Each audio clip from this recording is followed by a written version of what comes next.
All right, and we are back here on the GSMC Football Podcast. And for the fourth part of the show, we are now going to get into talking about the Bengals and their 0-3 start. We'll get into some comments made by Joe Burrow, as well as the cornerback for the team, Cam Taylor-Britt, because he had some interesting comments before the game against the Commanders, and I wanted to get into that as well, and also just talking about what Zac Taylor had to say on that.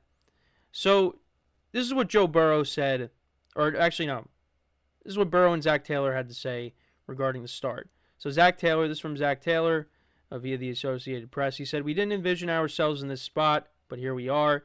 It's a kick in the gut, and you feel really good about the team, and you start off 3-0. But again, that is where we are right now. We need to find a way to win next Sunday and get this thing moving in the right direction." Yeah, it's not been great so far. And you thought after, Burrow connects with Chase for a 41-yard touchdown, I'm like, okay, here we go. The Bengals are back. But, the offense played well. It's just the defense was the complete opposite. There were no punts in that game. So this is what Burrow said. "We had our opportunities and didn't cash in on them. We stalled out on some drives in the first half. That's been the common denominator these first 3 weeks." Burrow said it was a very positive conversation. Talking to Cam Taylor-Britt, I'm guessing. Oh, yeah. Reporters spotted Burrow and Taylor walking into the coach's office rather than the locker room. Or, actually, no, this was Zac Taylor, my bad. Other Taylor. "It was a very positive conversation. We're not happy with where we're at, but by no means is the season over. There will be some critical thinking that I will have to do to see what kind of leader I want to be going forward, whatever I feel the team needs from me." I'm not putting this loss on Joe Burrow, but, it's really the defense. So I meant to talk about Cam Taylor-Britt. So he talked about calling the Commanders' offense a college offense, which, you got Cliff Kingsbury in there, Jaden Daniels, his rookie season. He says he doesn't regret the college offense comments, but this is what he had to say after the game. "I don't regret it. I didn't mean anything malicious out of the comment. It was made bigger than it was. Yes, I can eat my words, most definitely. We did take an L today." Zac Taylor, I think, also had some comments on it. Yeah, this is what Zac Taylor said. He said, "That's not what we do. We praise our own team. We praise the other team. We don't take shots like that. That team hasn't punted in 2 weeks," which is correct. But yeah, that's what I wanted to get into. And yeah, the Bengals, it has not been good so far.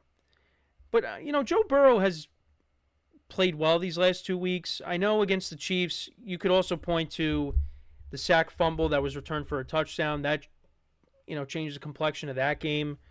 But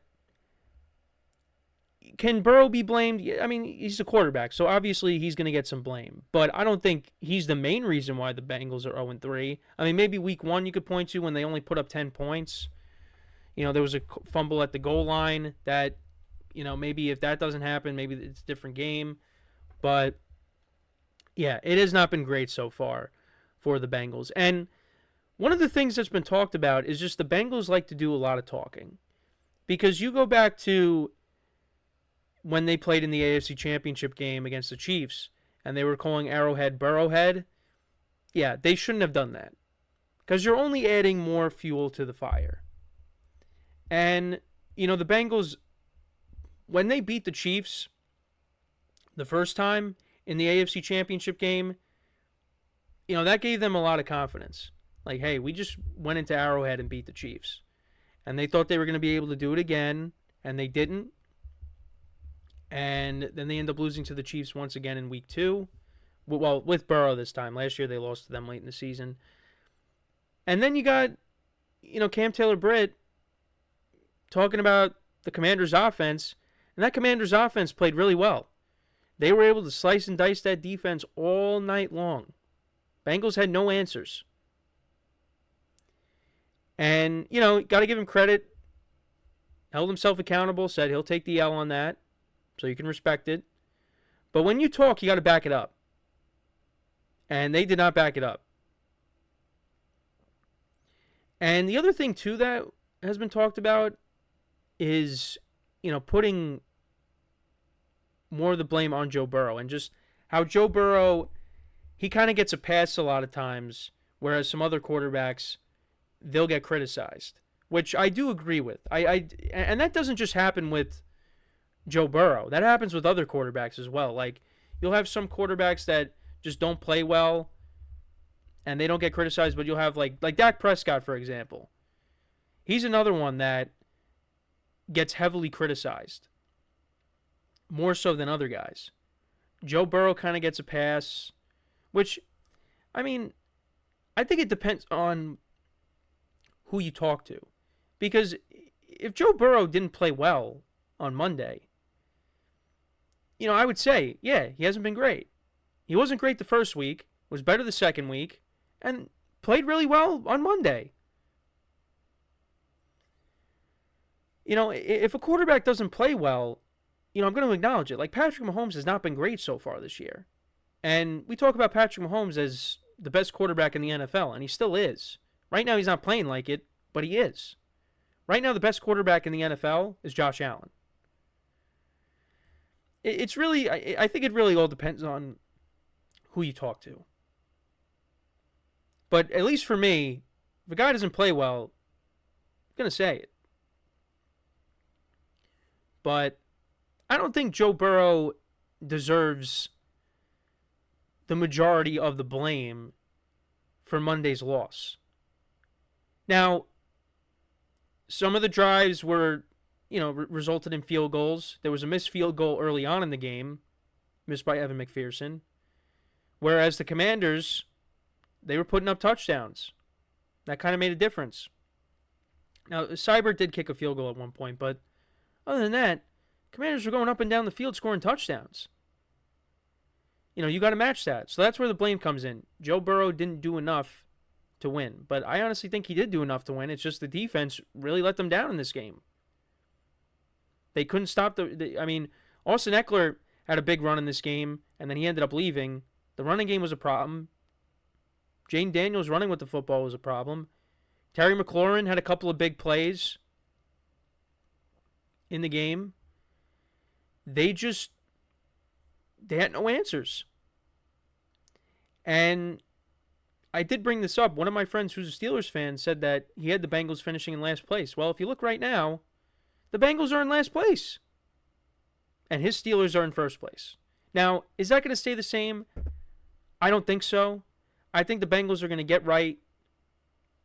But they do have some concerns on the offensive line, too, which has been a problem for years since Burrow's been drafted. Like Trent Brown, one of their tackles. He's going to be out for the year, torn patella tendon. So Amarius Mims, who they drafted, he's going to have to step in. And, you worry about Joe Burrow because Joe Burrow has an injury history and, you don't want to see him getting hit.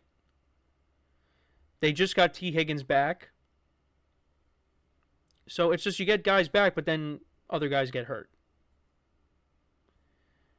And the defense not playing well.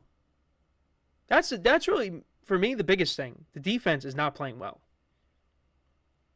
Because if you're going to give up, 30-plus points every week, the Bengals aren't going to win a lot of games. Doesn't matter how many points Joe Burrow puts up. Like, you really thought that was the game that was going to turn everything around. Because, again, you started off, you hit that pass to Chase for the touchdown, 41-yard touchdown, and it was like, here we go. And then the Commanders answered right away, and it was just back and forth. But then it really got to a point where it was the Bengals trying to keep up. So now they got a game against the Panthers, and, this isn't the Bryce Young Panthers. This is Andy Dalton. This is your former quarterback you're going up against. And that's not going to be an easy game. Andy Dalton played well against the Raiders defense in Vegas. Now he's going up against a defense that was awful. Andy Dalton could I definitely see playing well in this game coming up on Sunday. And it's going to be up to the Bengals offense. They're going to have to put up points until the defense can figure it out. And the defense still has good players. Now they were missing guys. They were missing Sheldon Rankins and B.J. Hill in the running game. But yeah, the back end is not great. They got things they got to clean up. But, a lot of that talking that they've done in the past, they got to keep that to a minimum. Because that comment by Cam Taylor-Britt really blew up in his face. And it's not Burrowhead anymore. I mean, it never really was, but I guess for one game. But, now they got to focus like, hey, we're 0-3. We got to get things right. And I really still believe that they will. But for me, I think the way they get in is the wild card. Because that's why I had them making it as a wild card. Got a lot of work to do. But this is a team that does start off slow, but would have expected them to get a win. And no, they're 0-3 now. And what's interesting is a stat that I saw. And let me see if I still have it. So this is Adam Schefter's Instagram post. So during the Super Bowl era, 255 teams have started 0-3. 6 of them have gone on to make the playoffs.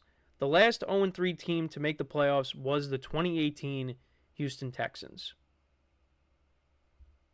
So it has been done before. It hasn't been done in a while, but it's been done before. So the Bengals can do that. They could be the latest team that does that. So we'll see. But let me know what you guys think.